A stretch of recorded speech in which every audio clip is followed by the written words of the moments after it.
today.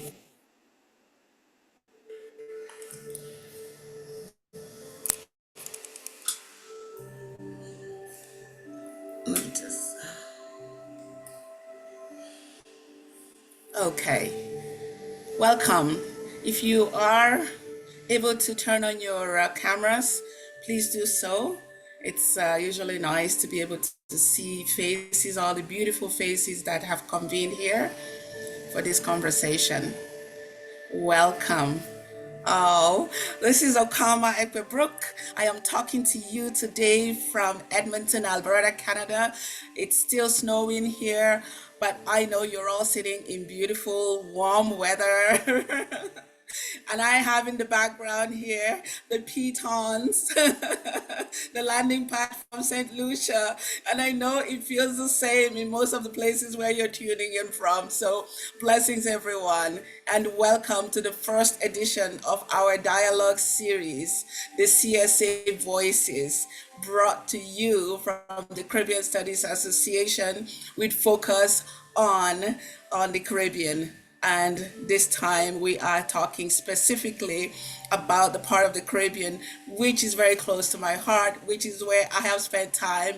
My kids have spent time growing up, attended schools there, and lived with the Caribbean people. And so this particular theme is something that has a remarkable implication in my life.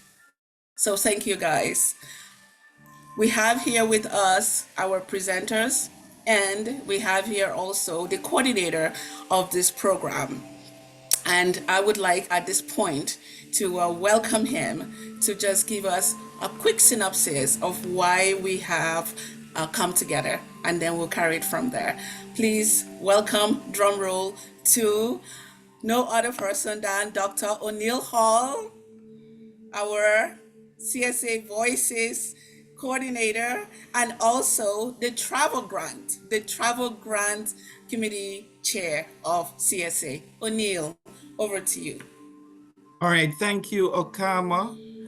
It is my pleasure to welcome you all as the coordinator of CSA Voices, a platform dedicated to amplifying the perspective of Caribbean scholars and thought leaders at a time when our region stands at a critical crossroads. The Caribbean is in a pivotal moment. This year alone, a significant number of our nations will head to the polls, determining the course of governance for the years to come. But beyond the ballot box, we face urgent and interconnected challenges: the intensifying impacts of climate change, rising poverty, soaring food prices, shifting foreign policies, devastating storms, and the ever-complex realities of migration. These issues do not exist in isolation. They shape the daily lives of our people and the future of our region. That is why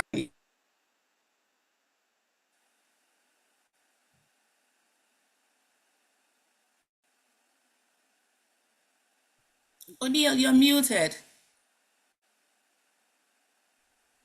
O'Neill, sorry. You're... Okay, my bad. All right. Thank you very much. Just go back, maybe just go back a couple sentences. I think we should catch up then. All right.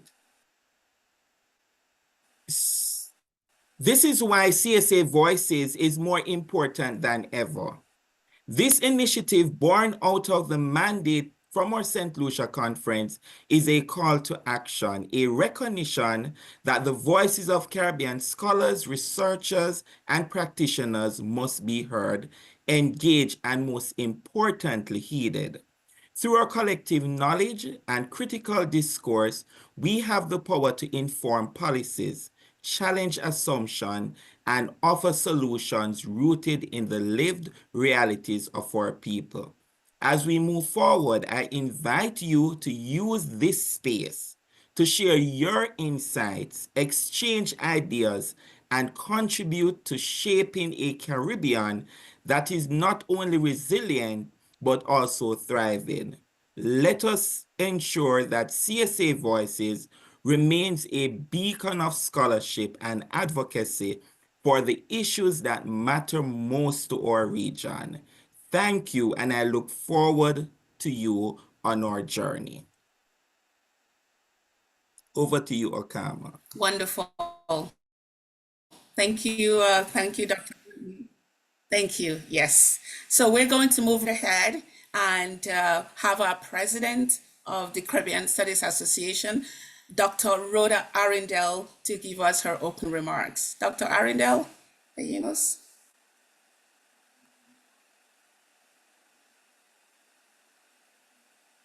Hello, Rhoda. Rhoda is not here as yet, so we can move it a little Okay. down. Okay, so while we're waiting for her, we can go on and view the video. We have a video which is going to tell us a little bit about the conference. As you all know, we are convening on the beautiful island of St. Martin. And St. Martin, we have the northern side and we have the southern side. And so we have our conference. It's going to be on the southern side, but we're going to have the opportunity also to experience the northern part of the island because the St. Martin people are considered one people. The Treaty of Concordia binds the people, and they have a shared heritage. They speak the same language, but just because of colonialism, they are divided by North and South administratively. But when we talk about St. Martin, we talk about it from a place of one people, one place. And we are going to be enjoying that beautiful piece of paradise come June 1st to the 7th, 2025. You have our video ready, O'Neill? Over to you.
Right there,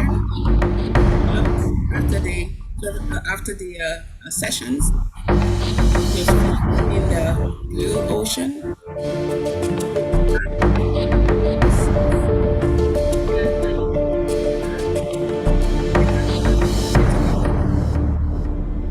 And meet the amazing Emirati.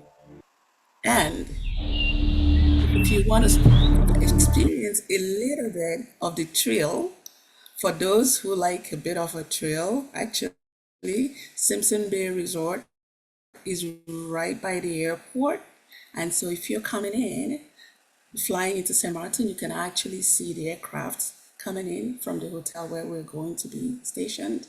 And people pay a lot of money to come and get the feel of flying in, and feels like you're almost touching the aircraft as they're landing or they're taking off. So we welcome you, and I encourage you to renew your registration and to ensure that you book your hotel so you experience the conference with us in beautiful St. Martin. And we're moving forward with our presentations. I would like now, at this point, for us to move into our first presentation, which will be done by Dr. Yadira Boston. Dr. Yadira Boston is going to present a situation analysis of special education in St. Martin. Dr. Yadira is, let me get my glasses. Ambassador, thank you so much. I am here, but I do see my president here for CSA. Awesome. To give her the opportunity to go ahead. Yes. President Rhoda is here with us. Yeah, good evening, No, everyone. she hasn't come in yet. No, I'm here. President. I just walked in my apartment, so I'm trying to get something to eat, but good evening. Okay, no worries. No worries. Yeah. We're going to proceed. We're going to proceed with the presentation, the first presentation of Yadira's, and then you settle in and we can have you say a few words a little later. So Yadira is, her presentation focuses on various aspects of education in St. Martin. As I mentioned at the beginning, my kids grew up in St. Martin. I lived and worked in St. Martin, and my kids going to school in St. Martin. That has formed a strong basis for what they have become today. And we know that educational systems are evolving over time. St. Martin has done quite a bit of research, and Dr. Yadira is going to be talking to us just, to give us a synopsis of the different ones that they have done, including the situational analysis of special education, but also the inmates' perceptions of their literacy experience before and during incarceration in St. Martin. And she's also going to touch a little bit about educators' perception of St. Martin's readiness for independence. And she will conclude with an evaluation of the National Education System, foundation-based FBE education system. Please proceed, Dr. Yadira. Thank you. Thank you so much, Ambassador.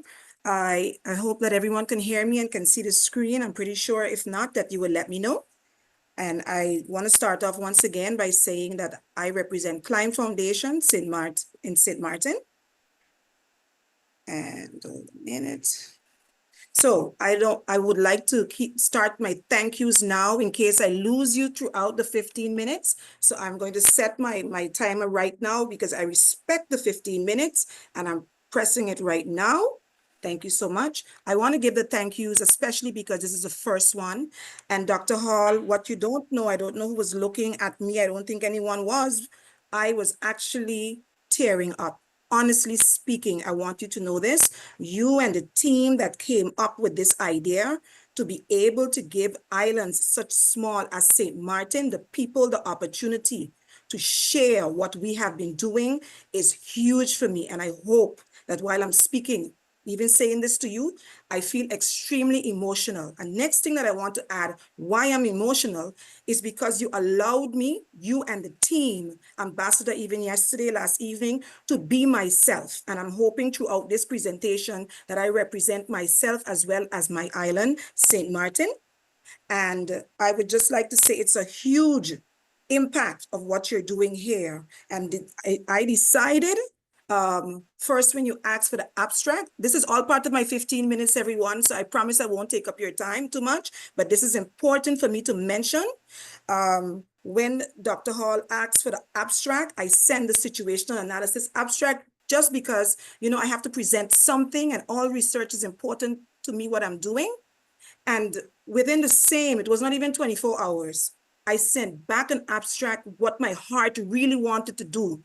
I really wanted to share as many various research that we're doing here on St. Martin that I'm part of. And because I know other islands are going to get the opportunity, I wanted to make sure that I'm able to at least give you just a little light on some of the research that I'm part of. And Dr. Hall and the team said, that's fine, be yourself, do what you want to do to represent. So I am extremely humble, and I'm sure when you replay this, you will see that I was tearing up when you were speaking. So I thank the entire team for this opportunity. I'm going to be using the legal names for St. Martin.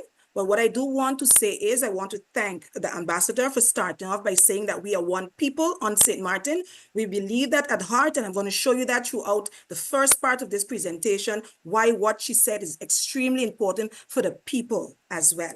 So I start by saying the legal names, and I'm going to go down to that as we move along. St. Martin, as you see it spelled here with the I-N, M-A-R-T-I-N, the first one here, as the French or the northern side, some persons refer to it as. I did a quick survey as well to find out how many of my family members say that and how many persons say French side or northern side. So that is something within itself. And there's St. Martin with the two A's, and that is the Dutch way that we spell that legally. If I'm filling out an application to go to another country and I have to put in my information, that is what I have to put. And then the universal spelling, as in for the whole island, is what we're using, which is St. Martin, and which also reflects the people of St. Martin, where we see no borders. About the researcher, why this is important is because the research that I'm conducting or the research that I have been part of, it is important for you to understand who I am first so that I can put it in context. This is my mom and my dad. My mom is from St. Kitts and my dad is from Dominica. Very important for you to know. I was born on the French side of the island. And the very same day, so as you can see here, this is my name. And then you see Marigot, Marigot, it depends on who you are. I was born over there, Bergen, meaning that my mother, she was not legal on the island of St. Martin and decided she could not make the baby on the Dutch side. There was no money. And on the French side, it was free. So she went on the French side, she made me and left the same day to the Dutch side. And since then, I have been living on the Dutch side. So this is my name. It is written in French. Whenever I need a birth certificate, I have to go across to the French side to Marigot to get that. I cannot read French. That is important as well. Here you're going to see on the Dutch side where it has that now I am a resident of the French side. You will see here, as you see my name, and then you will see Guadeloupe. It means French side. Guadeloupe is where it's saying, because, you know, French side, Guadeloupe, all the French island, the French islands and so forth. And then we have, my nationality is Dutch. So I always have to write. And even when I just went the other day to Punta Cana, Dr. Pierre asked me, what is it am I supposed to write? After all these years, he's still confused. And he's telling me that you have to write Dutch St. Martin spelling. I was born on the French St. Martin spelling, and I have to write that when I'm filling the form. However, my nationality is a Dutch spelling. And it's important to know that, because there's a lot of people like me. It's important to know that in St. Martin, there's a lot of people like me. So that's my passport. I have a Dutch passport. I don't speak Dutch. That is important to know as well. So with that being said, I had English parents that sent me to an English school on St. Martin. Children do not have the choice when they are born. And therefore, I have French documents. I do not speak French. I have Dutch documents. I do not speak Dutch. I understand Dutch. I don't speak it back. And now my entire career have been educated in the Caribbean and in the US. So I speak English. The recent research that I've been working on in St. Martin is a situational analysis of special education on St. Martin. And when you hear me say St. Martin, I'm going to be very focused on the legal name, because I have not done any research on the French or the northern side of St. Martin. This is solely on this side. So, educators' perspective of St. Martin's readiness for independence. These findings will be shared at CSA conference. I will give you, and this is the first time, even when I go on the media, I do not share the findings. I will give you one part of what came out, but that will be later on. Just a pinch of that, because it probably will be connected to something that Dr. Pierre is also going to do. And if that comes out, and he is actually the co-researcher on this study. So the study is finished, but it will be presented at CSA conference in 2025. And we have encouraged all St. Martin, especially educators, to come out and hear the themes and so forth. And then the next study is an evaluation of the national education system. So foundation-based education. This is ongoing right now. Dr. Pierre is actually the principal investigator, and I am the co-researcher on this study. And then the inmates' perception of their literacy experiences prior and during incarceration. I am a reading specialist and wanted to investigate such. So we go into the situational analysis. This study at the time was done to determine the existing needs of children with exceptionalities who may not be enrolled in primary education. So we have an inspection department. They have the number of students that are supposed to be in school. And as we went out to the community as well, we realized that those numbers were conflicting. Yes, the inspection has some, but some persons took their children out of school and did not register that their children are being homeschooled because of lack of resources to be able to support children with exceptionalities. Identify and document the population and demographic distributions of students with exceptionalities. We open up to the entire island, not just schools, about your child, a friend of yours that you may have known, someone with exceptionalities. So we were able to document that. And then finally, we were also able to produce a situation analysis with an overview of the provision of inclusive education services. What do we actually have? And we recognize at elementary level, there was much more support, even though you need way more than when you move to high school.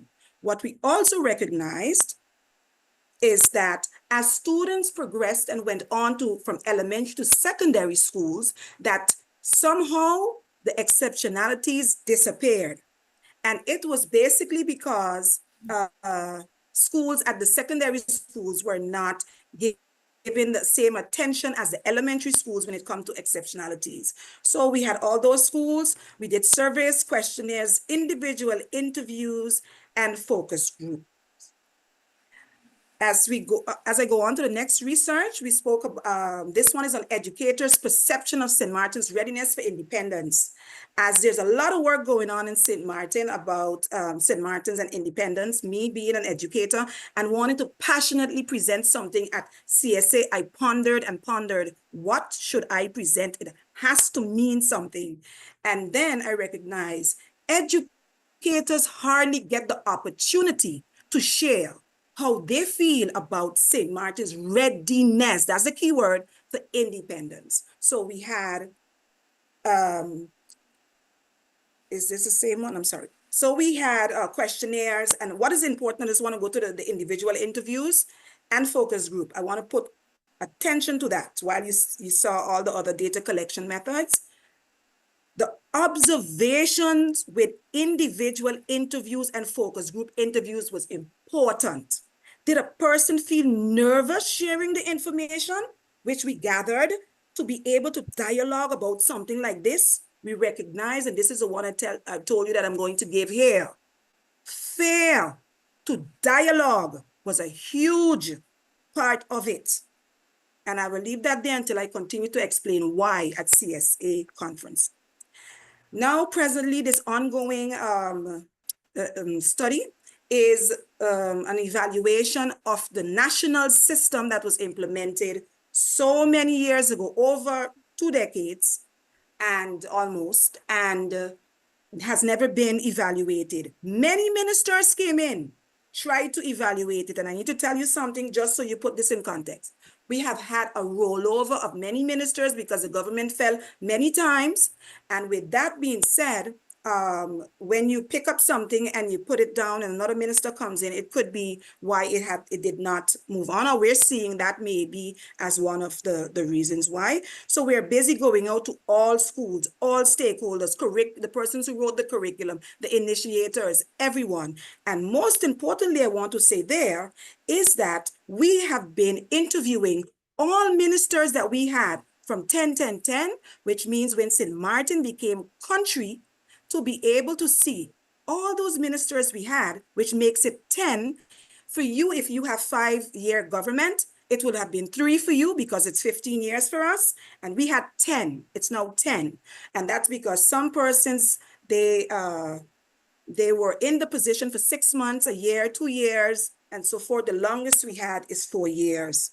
And finally, the prison research that I conducted, this stemmed because of the low literacy assessments. When I went in, recognized that after doing an assessment, the students at the prison, what we forgot, and I say we as educators or people in a country, yes, the students come out of elementary or they drop out of school at even elementary, at high school, and even we forget that there's exceptionalities still continue even when they're at the prison. So there were no programs there at the time, and we were able to assess to see students' performance of where they were. So I won't go through all that. That was the purpose. We did a qualitative, quantitative. All the studies that I mentioned there were qualitative and quantitative. We needed the numbers, but more so, we needed to ensure that we had the deep and rich information coming from individuals by doing that. Data collection, focus groups, the conceptual framework. This is important. So even if my 15 minutes, I still have 1 minute and 13 seconds.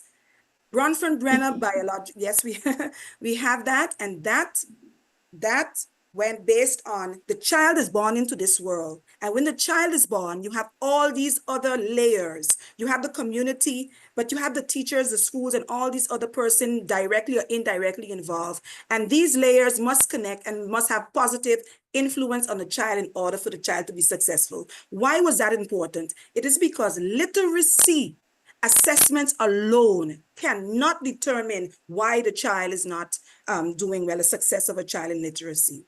I also use Vygotsky, where you need to be able to meet the child, as we know, at their level. We put it on paper, differentiate and all this, but you hardly see it in practice. And therefore, the sample came, I just want to mention this part as I see the seconds going down. 10 inmates were purposefully sampled. 5 inmates were randomly selected. That was to prevent anybody, including the guards, knowing who was the person that was written up in the research. The population is 80 inmates, male inmates, the entire population. And the ages range, that's my time. And the ages ranged from high school to the levels to elementary. Okay, so I will stop there out of respect for the other presenters. I thank you so much for the opportunity once more, team. That is amazing. That is amazing. You see my hearts. Please, everyone, give her some hearts. It is very rare when we actually have people adhering to the time. I honor you, Dr. Yadira. Thank you so much for doing us that honor, and such amazing work you are doing with your colleagues. And so write your questions. You can put them in the chat box. So, you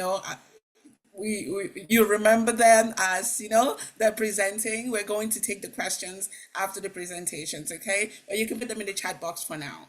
Thank you very much. And yes, I'm a youth advocate. I'm a youth development specialist. I sit on boards that are working on youth programming. So one of the things I want us to keep in mind is that the current and future focus is walking alongside youth while we are doing whatever we're doing, uplift them, to empower them. We walk alongside them. And so that research you have done and the methodology that went into it is something that we need to keep in mind as we, reconfigure how we're going to really help the young people who will be the future leaders of the islands. Okay, so we're going to move to the next presentation, which will be done by Dr. Delroy Pierre. Delroy Pierre is an educational and organizational change scholar with a PhD in creative leadership for innovation and change from the University of the Virgin Islands. He is a member of CSA. He's done tremendous work in St. Martin. And not to take away too much time from his presentation, which is actually going to, focus more specifically on the primary research that he's done on educational leadership and change in St. Martin. I would give him the floor to tell us a little bit about, the background to his presentation and then delve right in. Welcome, welcome, welcome, Dr. Delroy Pierre. Over to you. Thank you very much, Ambassador Brook. Thank you very much, colleagues. Tonight I'm going to be speaking about an educational change model that I am currently developing, but it has stemmed from research done on St. Martin, some of it in coordination with Dr. Boston also too. So I'm going to talk about a sense-making approach to educational change.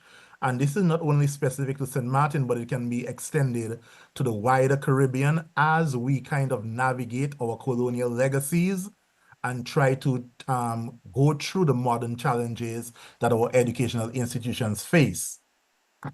And I will start by focusing on this question, which I want everybody to have in the back of their minds as I go through the presentation. And the question is, why is it that our education systems are so resistant to change? We know, for example, that we can go back to school. Some of us can go back to our elementary schools, and the same chairs, the same tables are still there. Even some of the same teachers are still there. And the background of why probably some of this might be happening is we have to think about the fact that education in the Caribbean is dominated by strongly Eurocentric views or views from the United States.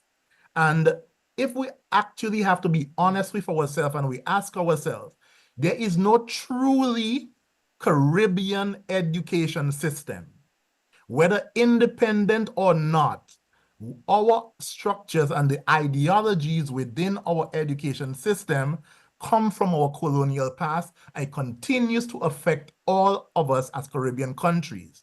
These colonial legacies are very difficult for us to shake off because they are kind of embedded in who we are, and they are inseparable from how we create meaning and create the reality that we want. So when we ask ourselves, where is it that we are heading in St. Martin in terms of education, or even in the Caribbean, we have to look and say, okay, the goal, even the goal might be something constructed from elsewhere. One time we were talking about sustainability, then another time we started to talk about equity. So we have to ask ourselves, are these ideas that are truly Caribbean generated, or are these ideas that we are taking elsewhere and trying to fit within a model so that we can get funding and those kind of things? So we are looking, if we want an education system that truly is Caribbean in nature at its heart and fits the needs of the students, of our students, we have to recognize that we lack human capital. There are persistent structures within our education system, but we have to be critical of the mental frameworks that we use when we think about education and even when we think about educational change. And this is where the role of our colonial past come in. And I will more speak about coloniality instead of colonialism, because countries in the Caribbean that might be independent might not look as themselves as colonies, but they are still affected by the idea of coloniality, which kind of restricts us as descendants from Africa in being able to truly exercise our sovereignty. So that is the idea I will really speak about when I'm speaking about the model. Coloniality itself kind of includes the deeply rooted structures that continue to dominate our knowledge and our power. And I say that because this is why it is important for us to examine coloniality when we are speaking about educational change, because it determines what it is that we value. What do we value as knowledge? And it therefore kind of determines exactly which direction our educational change will be going in. In order for me to talk about this, I want to analyze the educational change environment. I want to reduce it to 3 factors. Think of teachers going through an educational change situation. They are placed in an area and they are cues within that environment. So somebody decides, okay, this is how we're going to change the educational system. And the teachers are put in that environment where there are certain cues coming in. The cues could be a new curriculum. The cues can be how the layout of the land is structured. Even the conversations that the teachers go through can be the cues. These cues will be sensed by the teachers. So the teachers will take in those cues through their senses, but those cues will interact with mental frameworks that they have. It is important to understand that these mental frameworks are built from the teachers' experiences, their beliefs, their values, and their education. And this is exactly where the colonial aspects are going to come in. Where were you educated? What it is that you value? How do you see the direction of education? What education system you went through? And because those mental frameworks are there, they also affect what cues the teachers will actually notice within the environment. So if we really want to be able to go through educational changes that really prioritize Caribbean people, people that are on the ground, we need to use participatory approaches where we examine the sense making of the individuals that are involved in the change. And when I'm speaking about sense making, I'm talking about something that we all do, because sense making occurs when there are mixed messages. It occurs when there's ambiguity. It occurs when there's incomplete information. It occurs when the facts do not simply line up with what we think. And all of these happen in the educational change environment. So when we are trying to navigate the complexity of educational change within the Caribbean context of coloniality, we have to recognize that the changes involve identity construction. If you are changing to become somebody else. What it is that do we want to become? We have to recognize that during those changes, we are looking back. It is retrospective. We are looking back on past events in order for us to make sense of those past events. And how we make sense of those events determine the environment that we create. We might look at ourselves as being outside of the environment, but we are actually part of the environment where the environment creates us as we create the environment. And all of these interactions are occurring in a social area.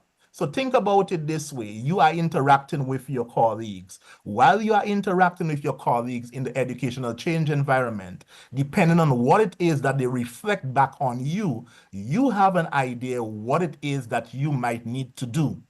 And depending on what it is that they reflect on you will determine the direction of the educational change that you want to occur. But all of this must occur if we truly want an education system that is equitable and is working for Caribbean people. The people on the ground must be allowed to exercise their collective creativity. They must have a shared vision and values. It must come from them. You must provide them with supportive conditions. They must have shared personal practice, and they must have shared supportive leadership. In the Caribbean, based on our colonial legacies, a lot of times we have leadership styles where it's hierarchical. Teachers are told what to do. And then we wonder why it is that the education system is resistant to the change. Because most of the time, teachers did not undergo that sense-making process. It was neglected. The structures that we look at, so for example, the presence of common entrance and sixth grade exams are British legacies, for example. The structure of the school system in St. Martin is based on the Dutch system. And even when there is an American system just a few blocks down the road, it becomes difficult for educational leaders who are educated in the Dutch system to recognize the benefits of the American system to them, if they are parts in it. And that is because there's a breakdown in the sense-making processes that will allow them to be able to reframe the argument. So why is this important? It is important because it is going to raise the awareness of the creativity and the social justice and equity that teachers need in order for them to be able to truly cultivate the educational change that they need to stimulate the type of education system that we want in the Caribbean. It allows educational change leaders to be aware of the cues that the teachers are extracting from the change environment and the implications of those cues. And it also allows us to have teachers who can exercise their self-efficacy and believe that they can truly create the education system that they need on the ground. So in a nutshell, if we are looking to change our education system in a positive direction, we must consider educational change, sense-making, creativity, and coloniality as an integrated model in order to be able to design that change. Thank you very much for listening. This is the end of my presentation. Thank you, thank you. Oh my goodness, I love you guys. You are right on time. You are right on time. Wonderful, wonderful, wonderful. Again, note down your questions. You can put them in the chat box, and we're gonna, come to them. Dr. Delroy. Yes. I'm all about participatory action research. We are scholars for the sake of doing research so that research can be applied in intervention work. So I applaud you for the work you're doing. We need to make sense of this data so it becomes applicable for transformation of our education systems. And so we are going to come back to questions and discussion. But for now, I just want to echo what you have presented. It is incredible work, and I encourage us to look at how we can expand on that further. And I would like to move to our third presenter, our last presenter, not the least, Dr. Guido Rojer, who is coming to us from the University of Curacao. Guido is a close colleague of mine. He was my program chair partner when I first helped to organize the Bahamas conference in 2017. Guido and I did that as co-chairs. My recent conference held in St. Lucia last year, he was a co-chair with Dr. Genevieve Phillip, and Guido does so much work for the progress of the Caribbean region. And he does so much work with the youth as well. And today, he's helping us to rethink development and how we can foster sustainable and inclusive growth. So without much ado and drum rolling, Guido, over to you. Thank you, Okama. It's so nice to see you again after such a long time. I'm very glad to be here tonight. This is an initiative that really brings us together despite us being separated only by sea. I want to talk a little bit about something that I'm working on at the moment that connects a bit to our topic of this year at the CSA, which is reparations. And the very important part of reparations is that we have to rethink what is development for us. We've already been told that development is, a steady growth in GDP, but that usually only brings development or said development to those that extract value from our spaces. So my name is Guido Rojer Jr. I'm a proud Yudi Corso, as we call ourselves, hailing from the island of Curacao. My religion is Carnaval. I'm a recovering from the damage done a few days ago.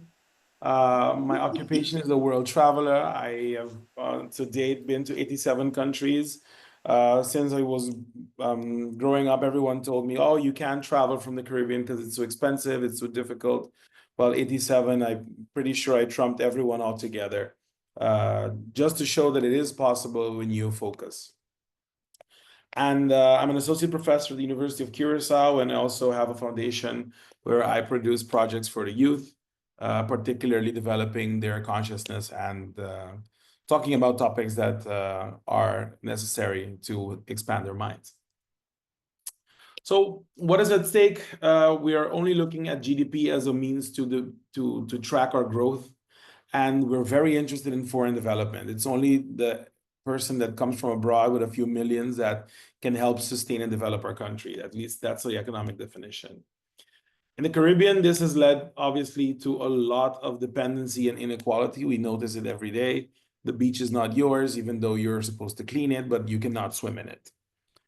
And in this session, I want to explore the alternative framework for sustainable and inclusive development.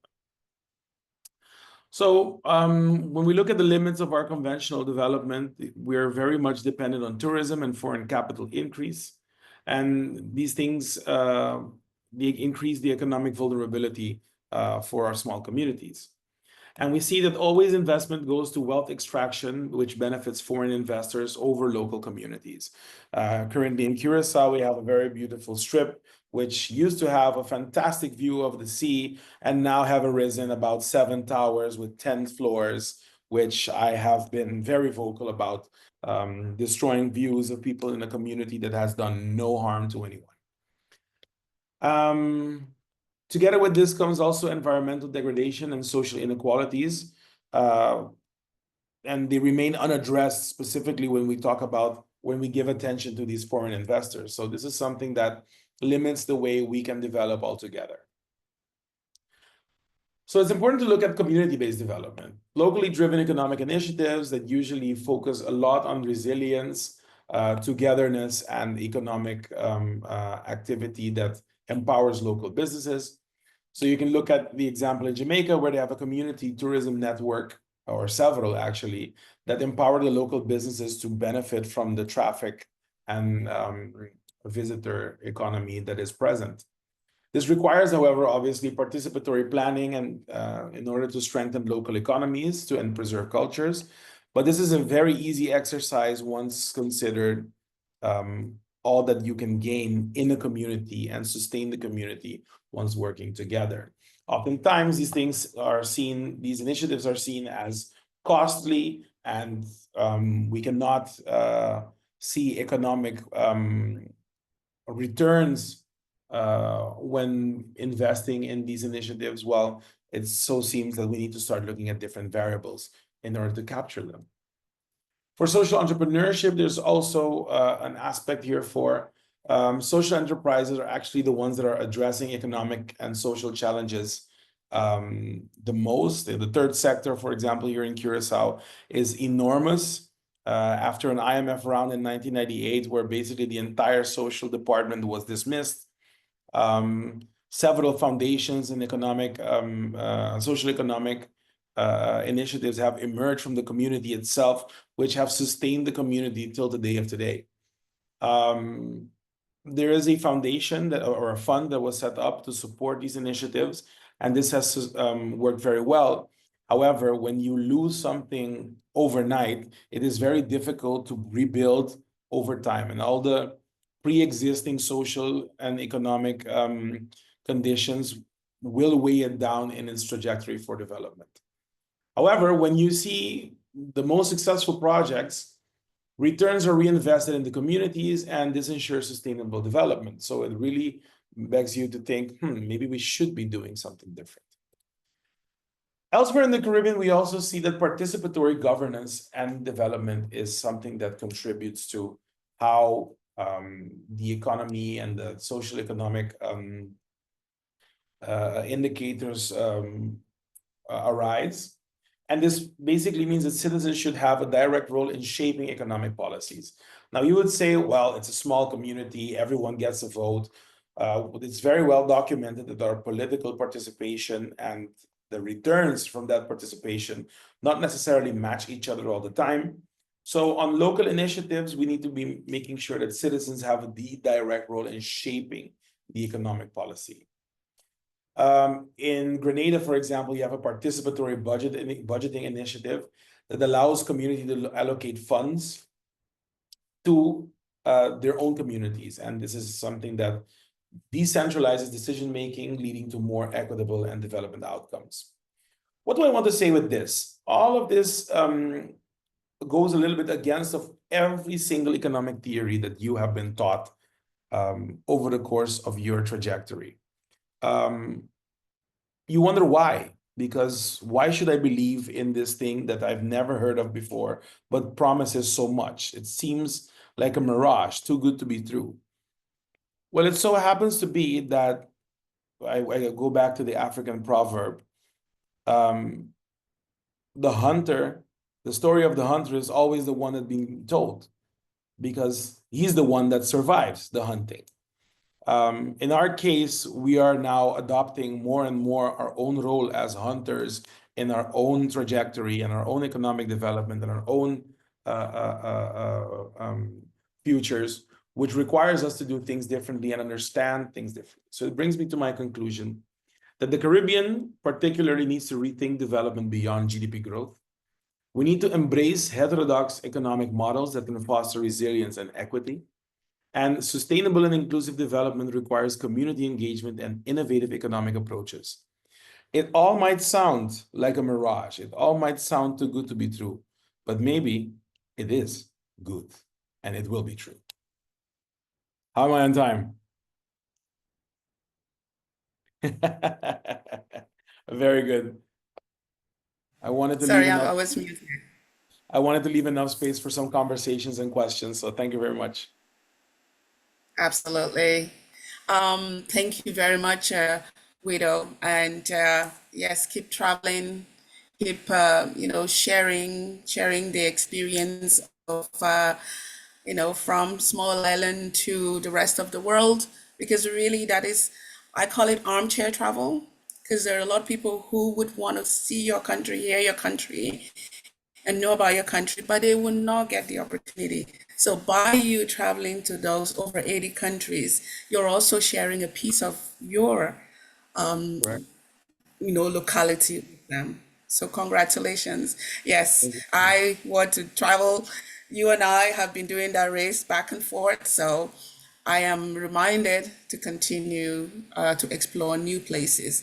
And I encourage us all that are doing this work in different spaces to find the room to talk about who you are, what makes you the unique individual, and where you come from. Because it's by knowing who we are defines us. That is what builds that confidence for us to walk in knowledge and in light and own our spaces in the transformation that is taking place. So I would, at this pause, just pause to ask your permission, a little bit of your permission for us to readjust our time. There is no way we're going to finish the conversation in 5 minutes. And actually, we discussed that we should have made this session an hour and a half session. So I am pausing to ask your permission if we could have a little more time, add 20 minutes to our conversation. Is that okay? Please give me a thumbs up or yes, yes. I see heads nodding. Awesome. Wonderful. Thank you. Thank you. Thank you so much. Okay, so at this point, I would like to invite O'Neill, you have your hand up or a thumbs up? No, thumbs up. Okay, thank you. I'd like to invite our president, Dr. Rhoda Arendelle, to please say a few words before we go into the conversations. As has already been highlighted, this is a prelude to some of the presentations that would be done in detail during the upcoming conference of the Caribbean Studies Association in St. Martin. And that conference, the theme this year is on reparations, resistance, resilience, reproduction, and rehabilitation. Reparatory justice, reparations. So on that note, I would like to invite Dr. Rhoda Arendelle to, welcome everyone again to our St. Martin conference. Over to you, ma'am. Good evening, everyone. Thank you, Ambassador Okama. First, let me just start by thanking Dr. O'Neill Hall for just coming up with the idea, because when the idea was pitched, it just sounded like a natural thing to do. There was no reason why anybody would say no to something like this. And just the enthusiasm with which he started the initiative and embraced the whole process. I want to just say thank you, O'Neill, for this. You're a real trooper when it comes to CSA and CSA initiatives. I also want to thank the presenters today and highlight in particular, you mentioned Dr. Guido Rojer, who is Yukorso. I too was born in Curacao, but I never identify as a Yukorso. And we know we've talked about this. I'm a St. Martin to the core. But again, Curacao has a place in my heart. But I want to also highlight Yadira Boston and Delroy Pierre as members of the LOC, who are working tirelessly also behind the scene while doing this, but also working on preparing what we are calling a unique experience in St. Martin. We know that the St. Martin conference is going to be different. We've already established that we'll be different. This is our, 51st year. And really, we want to expand CSA, right? And the idea is that, yes, there's a conference, there's an annual conference. I've been talking with the EC members, but I think that as CSA, there's more that we can do as an organization. And I would like to see more expansion into the rest of the Caribbean as a body of people. So my slogan for myself is one island, one Caribbean. St. Martin, our slogan is one island, one people, and one destiny, in spite of this administrative division that you heard so much of just between the two presenters from St. Martin, and then the rest of it that comes in the discussion of the history and where we are going forward. So I want to thank each and every one of you for your presentation today, and I look forward to hearing more of this, especially on the discussion on education, because like Boston and Pierre, I'm also an educator working in the field. I just completed my manuscript. But what I think is important, as we were speaking, what just came in on my feed was that the Minister of Education, D, you're going to like this, presented the draft ordinance in higher education to Parliament today. So I think by the time we get to the conference, you guys will probably have a lot to say about that ordinance as well. And I look forward to that because I know I'm going to be critiquing it. So I look to the discussion. But I think we're going to have a healthy conference in St. Martin. I thank everyone for your enthusiasm. It's growing. We're getting different meetings, different requests for different things. And that says that the people are excited, and I'm hoping that we meet our mark. We've set a goal for ourselves for participation this year, and I'm hoping that we'll meet that mark. So thank each of us for being here, but also thank those of you who started this. And now you guys, you've set the bar. The next group will have to come higher than this. I'm going to see what's going to happen then. All right.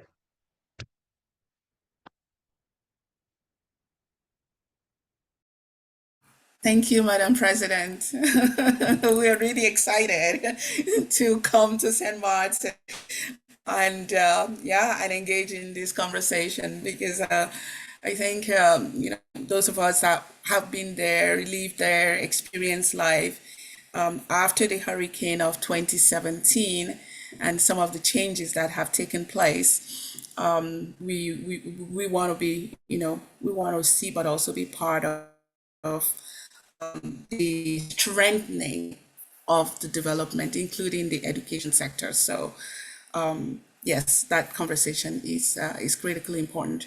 So at this point, I will like to open out the floor to some questions that you may have for our audience, for our presenters, but from our audience, anything you'd like to add to the conversation. But let me kickstart with a question. I know some of our presenters talked about the methodology that they used, but I like to hear from the others just about what triggered the kind of methodology that they use for their research. So I will maybe starting from Guido and then move around.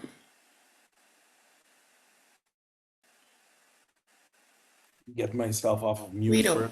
first. I said, let me get myself off of mute first before I start speaking like a crazy person alone in this room. I think you touched upon it, Okama. I was just traveling in the Caribbean. I've noticed several things that I was left very uneasy. That has left me very uneasy. Is the fact that you don't see Caribbean people owning their own space. And there's always this discussion about not being able to go to the beach, not being able to own a business. All politicians talk about let's reduce red tape, but in the process, it increases the red tape for the countrymen themselves.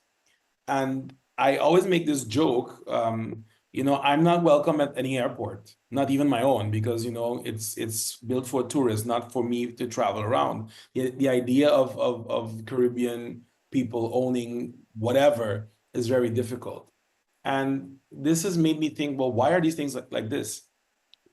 What is shaping this? Obviously, it's a colonialized space, so I don't want to talk about that too much. I want to talk about how we're going to change that. And I was looking for a theory that explains, something beyond economics. And I found heterodox economic theory that explains how we should be looking at things differently. And it struck a chord because this is what the third sector in the islands have been doing for ages. I've seen this growing up. I've participated myself in several of these initiatives as a young person, and now, within the organizations that ask me to work with. And this is something that I don't see documented. And I know the fragmentation we have in the Caribbean, everyone on their own island, it makes it difficult for us to learn from each other. So I see it as my role as someone that moves around to teach each other of things that happen on the other islands. And through this work, empower our brethren across the sea to own their own space. This is what it is. Thank you. And for Dr. Delroy, would you like to answer that question? Yes, for me, I worked as a teacher. I worked as a teacher for years in elementary school, high school, the university. And I have always been fascinated, like you just saw in my presentation, about the reasons for why change doesn't really occur within the schools. So while I was an assistant principal at a school, I decided to conduct a participatory action research from to really understand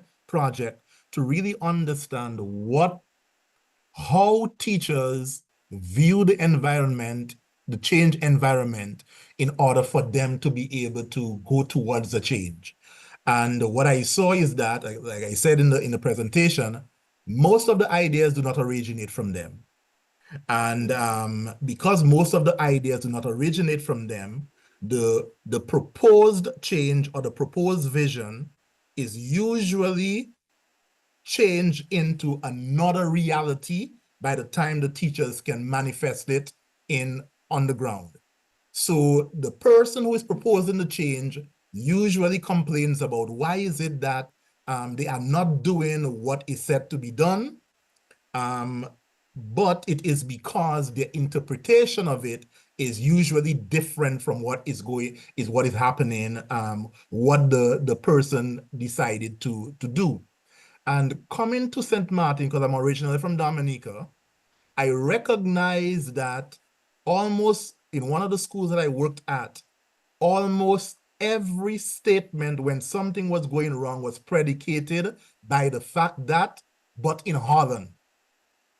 And I was kind of flabbergasted by that. So my original research did not include colonialism or coloniality inside of it. It was more related to equity. And because it was related to equity, what other method to use than participatory action research if you're talking about equity?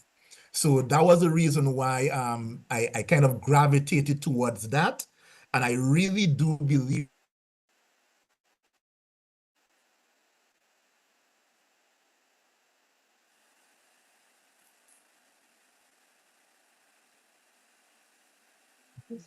He's I frozen, think is he's it? stuck. Yeah, and yeah, his Okay, screen oh, I froze. thought it was mine because my internet has been buffering. I thought it was Yeah, mine. but he's frozen. Oh, okay. So let's move to Dr. Yadira then. Just maybe give us, the context that you presented in Yes, your, mine is very situational short. analysis. Yes, thank you so much. Mine is very short in terms of I always felt lost. I was born into a place where everybody's telling me who I'm supposed to be, which side I'm supposed to be on. And I am so, there's a lot like me. That's why I started my presentation like that, because while it might be that I showed you pictures of me and my parents, Caribbean people on an island where I needed you to understand that the reason that I use example like Bronfman Brenner is that at least I know it is not just that the child is actually born and have no control of where he and she, where they're born into. And because of that, the effects that the things that happened to me, things that I was not afforded, because of my situation, there's many students running around, children running around on St. Martin with that situation. So I wanted to ensure that every single thing that I do contributes to that. The good doctor said this just now. I can't pronounce his name. I hope to pronounce it from Curacao. It's like we don't own our space. We don't feel like we own our space because everybody want to tell us we don't belong. It's almost like the mulattoes or you ain't black enough, but you ain't white enough. You're in between. And that's how I feel because my mother crossed the border according to the people, the governments or whoever, but not to the people. To the people we are on one island. So what do you Exactly. call me then? Exactly. That's why. In a nutshell. Beautiful, beautiful. So maybe you can just continue that with the next question. What were some of the challenges that you encountered while you were doing this research, trying to find yourself, who you are in the space that, you believe is yours, but at the same time, the system itself is trying to create something else for you, but trying to do this kind of research. What were some of the challenges that you encountered? I would say the biggest and maybe the only I would say in terms of challenges would be to make sure that I state in my research the biases that I have. I have to be very clear with where I am and my position. That's why I started the presentation by telling you who I am, so that you could put that in context. Otherwise than that, it was basically finding persons, and which was easy to find, that experience such and is willing to talk about it once they felt safe speaking about it. So that was easier. Wonderful. Thank you. Thank you. And our other presenters, Dr. Delroy, did you have any challenges during your research? yes, for mine, I had to pay particular attention to protection of the participants. And even and even 2 years later, Dr. Boston was right there. I was kind of almost pressured into why is it that I didn't give the documents about that, because the situation, although nobody names was mentioned, but descriptions would have been made it that the readers could know who the person was, who the person were, and then could probably retaliate on them. So, but I did, the participants in my research were very open, and because they were very open, and I think because I had a relationship with them from before, I have to pay particular attention, very close attention, to ensuring that I protect their identity. Okay, okay. So did you discover any new things? Things that you did not, expect to get out of this? Keeping your biases aside. I think because the model that I am speaking about actually came about from the research. I started initially using a sense-making model, but the sense-making model, I haven't seen it. It is mainly used from an organizational context, not used in educational change. And when I use the sense-making model, I started to realize, like I just said, the wider environment, the wider envelope of coloniality, as well as how it suppresses the creativity of educators. So as a matter of fact, I'm basically writing, I'm supposed to try to finish one the end of this month. I'm writing a book chapter where greater emphasis is placed on how creativity is constrained within educational change through that model. So what you see is that teachers have a lot of potential, but they are afraid to show that potential because it could be more work. And they are afraid to show that potential because most times their local knowledge is not valued. And because their local knowledge is not valued, it places emphasis like, okay, somebody can come from Holland or somebody can come from the US and give a training, and they have no idea of the context. They have no idea of the context, but because they came from Holland, we have no idea how well they did in school either. But because they came from Holland or they came from the US, they have, quote unquote, the qualifications to be able to tell our teachers who have been in the classroom for 15 plus years exactly how they should do their job with Caribbean students that those researchers, do not even understand. Oh, whew. That's the reality. That is the reality, and those are those issues that will confront us for a long time. So I really applaud what you're doing, stepping out and speaking the truth and really continuing to do this research. Hopefully, as Rhoda had President Rhoda had already indicated, as they're discussing these policy changes now, we would see to what extent these kinds of data can play in that, and then continue to challenge them, because it's when they attempt to write policy and you bounce back with findings, realistic findings that is coming from your research, and if they refuse to apply it, then that gives the impetus to continue to do this kind of work. So I'm excited for the future of the university in St. Martin, in the region, but also for our Caribbean Studies Association to see what kind of role we can play even after the conference is done. I see some questions in the chat, in the chat here. This is for Yadira, as a question about how do you construct a self in those ambiguous spaces? That's a very good question, especially I just gave a keynote address the other day.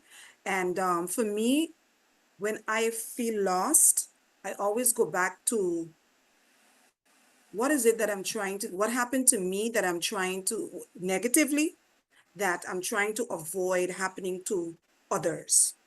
And that keeps me grounded as a person, as to what my whole ambition is. So I'm first human. I'm first human. It doesn't matter where I'm from, I'm first human. So that gives me the opportunity to say, do the human thing. That's my answer to that. Thank you. Thank you. I would not And have any for passports. Dr. Just so I can mention that part, I've always told Dr. Pierre that for me, I would take out passports, period. I'm just giving an example. And he's like, I'll just take it out. Because if we want to be citizens of the world, we say, but then we have this thing that limiting everyone. That's just my feeling of if we are human and we're saying that we want to do things, we want to do globalization, we want to do all this, but yet, but that's for next time. Yes, we will definitely come back. I mean, what this is telling me is that there's so much to talk about, and the research you're doing, because we are often talking about Dutch language literature or research done in Dutch language or in French language, and we lose sight of actually this body of work that is being done. And so I'm just so happy to see that you've done so much, which we're going to include in our list of literature and be able to share that so people can get a better understanding of what is happening, the work that is happening, and how the young people are tuning into it as well. There's a question in the chat also for Dr. Pierre. How can we create spaces where educators can make sense of their experiences and begin to effect change? I think in the ending portion of my presentation, when I spoke about the self-efficacy that we have to develop in teachers, in educators, but it comes from an area of respect first.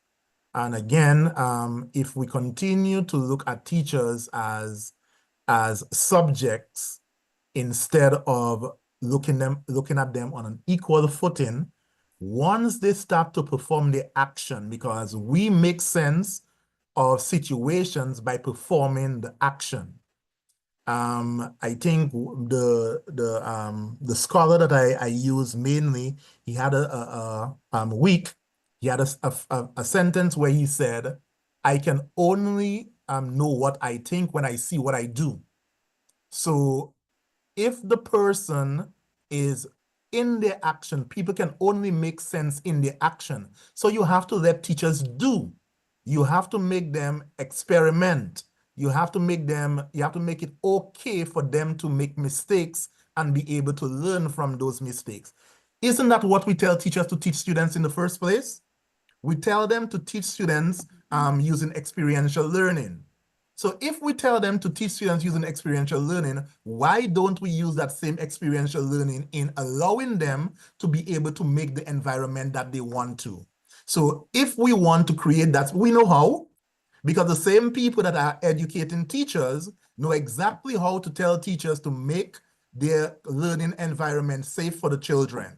So if we're telling them that, then we know exactly how to make the space safe for them to be able to feel free to experiment and grow their creativity and produce a truly Caribbean education system, devoid or probably just built with some of the good values that we understood from the others, where we don't feel that we have to reject everything because it's colonial, or we don't think that we have to embrace everything because it's colonial. We are free in our thinking to know which aspects to take and which aspects to reject. I guess that's a great segue into my next question, which is if you had more time, more resources, how would you like to expand on this research work for any of you?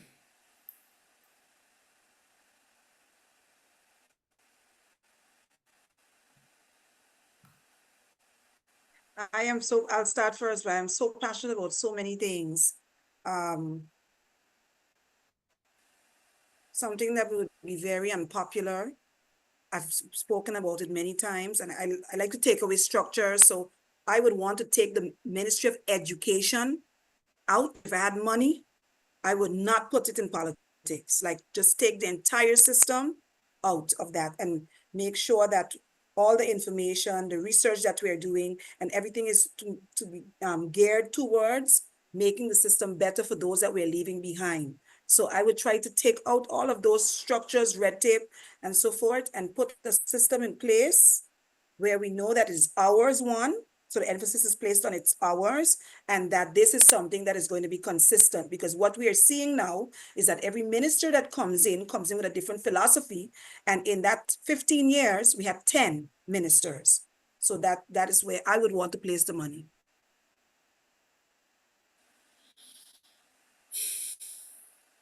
Thank you. Dr. Pierre?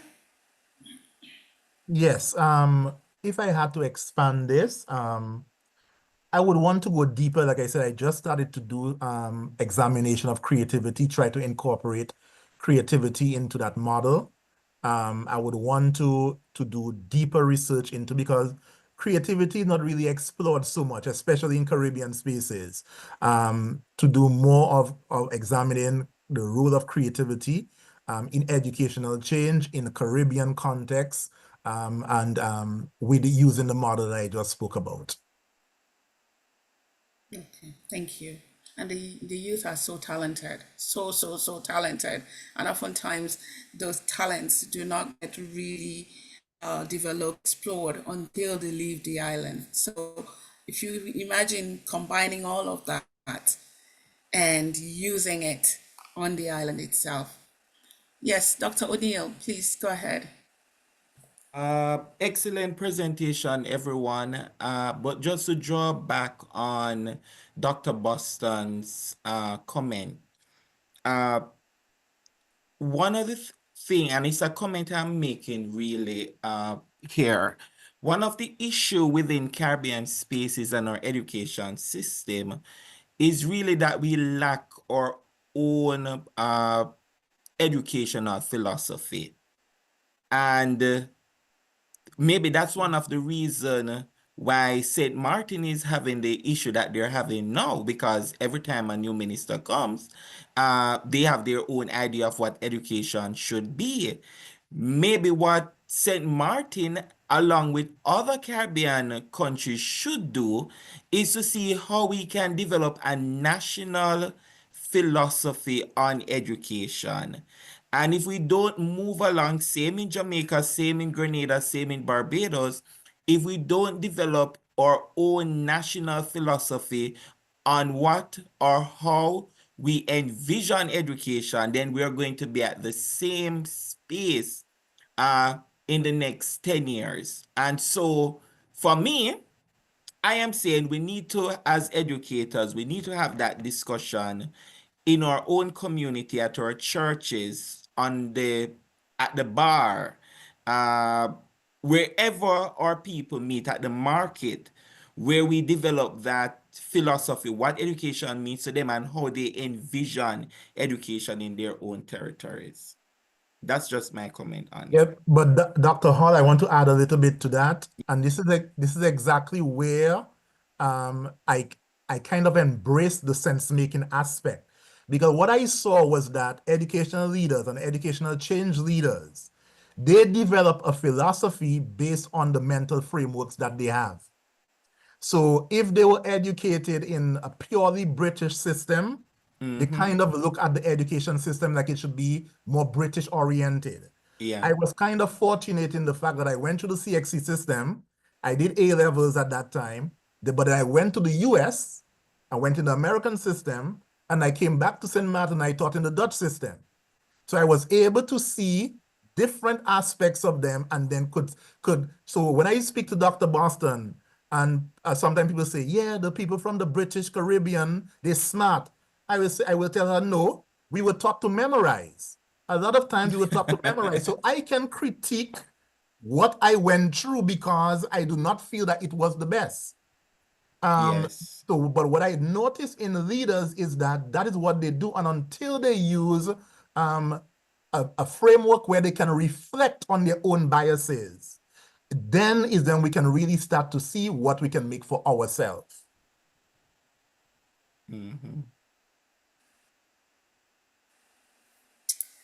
There's a question here in the chat. Someone said we need to. Who is Ted's iPhone? Who is Ted's iPhone?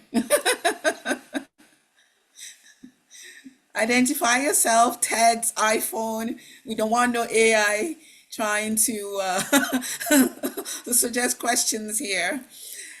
Anyways, Ted says we need to look at some of the work done in the OECS through its education development strategy and plan regarding an educational philosophy. So yes, Dr. O'Neill, the whole aspect of national development planning is something that goes across the whole Caribbean. And until the leadership can actually, have an agreement to sit down and strategize based on, participatory recommendations from the community, from the people, that is going to continue to be a problem. So that is something, development actors, researchers, educators, policymakers need to really try to focus on in this next phase. And it's critical because of what is happening around the world, happening because of, the US implications as well. So this is a conversation that is very relevant, that is timely, and it calls upon, institutions like ours, the CSA, to help lead this process and be engaging. Dr. Rhoda, please go ahead. There's so much, like, this thing can go on forever once educators get together, right? I want to say two things.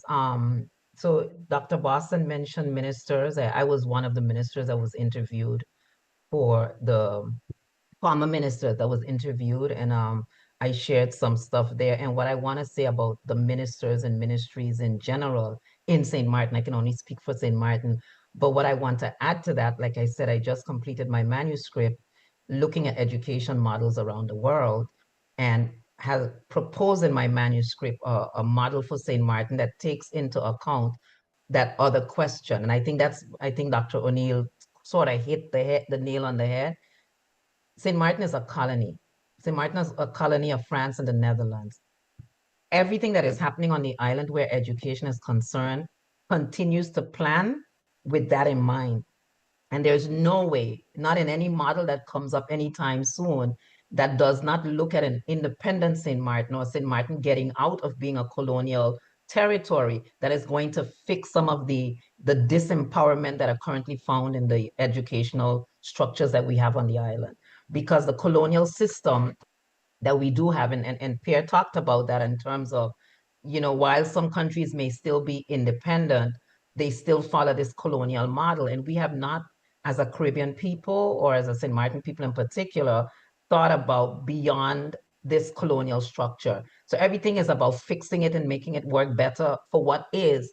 And this is why sometimes I say as CSA, I'm glad, Okama, that you mentioned CSA. I believe that we as CSA, the experts, the scholars, the producers of knowledge, are to be the ones leading this charge, saying this is where you should go as government, as society, because we are the ones that they should be relying on, because we have the expertise, but also because we're from the region. We're the ones living the reality, and we are the ones passing on the knowledge to our younger generation. If we are not the ones at the forefront saying this is how it should look, we continue to act as if we should rely on governments to make this decision, or we should go back and wait for the Dutchman or the Frenchman to come with the report. No, that I'm ahead of that. I think we should be ahead of this game. And I think what I would like to see, I've brought this to the EC, is that we as an organization become more proactive and saying to our governments, our society, like, don't wait until 20 years from now when they read the book by the Dutchman trying to catch up. We should be the scholars leading the way and teaching the rest of the world the models that we are now creating in the Caribbean. I agree with you, Delroy Pierre, that we should be the ones creating the models, because we have 500 years of living in peace without any war among ourselves. We can teach the world how to live in peace. We know how to do multilingualism, multi-this and multi-everything. but to exist and coexist and how to share. We can teach the world a lot, and we should be developing these models and then presenting to our governments and say, in this space, we recommend this. You don't have to accept it, but it's a starting point. And that's what I'm trying to do in the book that I've created for St. Martin, because I believe that St. Martin can be a place where we can teach the entire Caribbean and the entire world how to do education right, because we have all the ingredients. It's a matter of us, the experts now, coming up with the models and say, this is how it should be done. So I look forward to the full discussion at the conference. I know we are going to be, I want to keep saying to us as Caribbean scholars, we too have to stop being cautious and careful and afraid of our scholarship, because the models that we are now citing came from people who did something similar in the past, and they should be citing us. They should be talking about our models and what we look like, and you know, citing our scholarship. That's where I want us to go as CSA. So I'm gonna leave that there and look forward to the full conference. Awesome, awesome, awesome. And that, concludes it perfectly. Continue to write, continue to do your research, continue to share it, continue to publish. Please, please, please, whatever you're researching, and once it's done, please try and publish it. Then it's gonna get on the list of materials for referencing. It has been fantastic moderating this session. And thank you, Dr. O'Neill Hall, for pulling us together, coordinating this. And thank you, Dr. Yadira Boston, for your passionate presentation. Dr. Delroy Pierre, for that very intuitive research and presentation. And Guido has already left. I look forward to convening. We will share the recording from this. We're going to post it on our YouTube and social media. So please, once it goes out, make sure you share it with your colleagues, so they can also be part of this conversation as we prepare for the conference in St. Martin from June 1st to the 7th, 2025. The Caribbean Studies Association has scholars that depend on our travel grant. We have scholars that the association supports. I would invite you or anyone within your networks who could support some of this work to please, make a donation, whether it's $5, $10. It goes a long way in helping some of our scholars to actually attend the conference and participate in this conversation. So that's my closing. I would like to thank you all for being here for an extended period.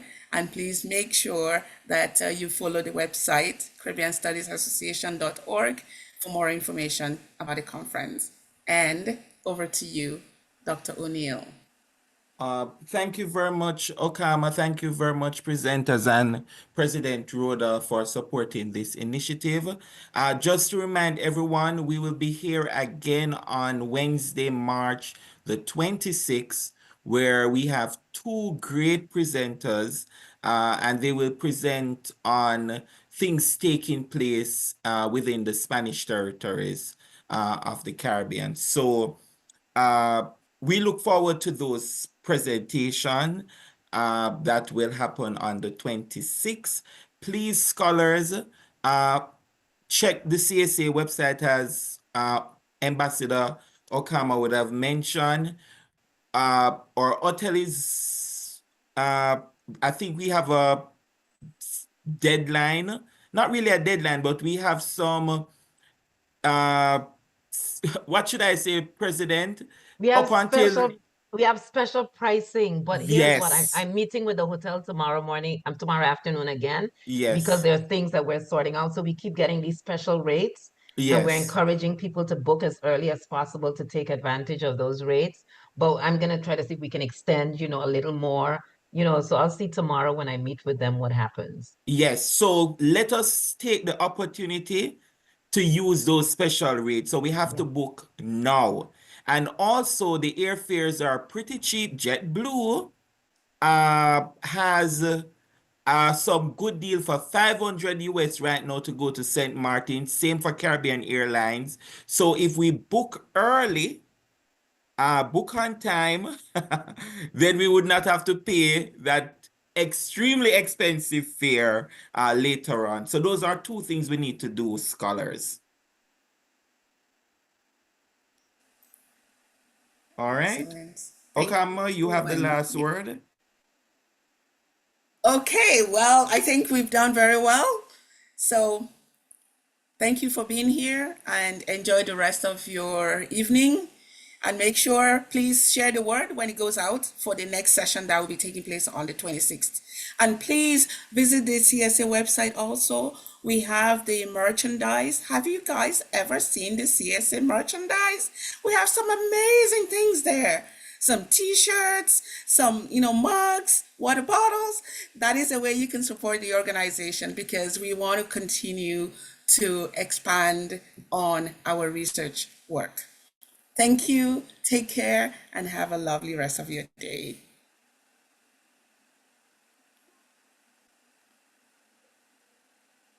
Bye, O'Neill. O'Neill. So you can stop the recording. Did you stop the recording already?